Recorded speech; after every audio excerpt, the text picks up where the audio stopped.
Hi, today I'm for the Galaxy A03 and I'll show you how to mute ringtone on this device.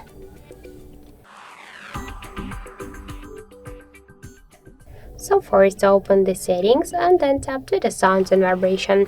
Here you will see volume section, tap on it, and to mute ringtone we should slide to the left side ringtone volume panel with our finger. Also we can make it with the help of the volume buttons, but first be sure that this switcher to use volume keys for media is turned off, and now by press to the down volume button. We could also remove the ringtone, and just to do it with our finger by slide to the down with our finger this volume panel.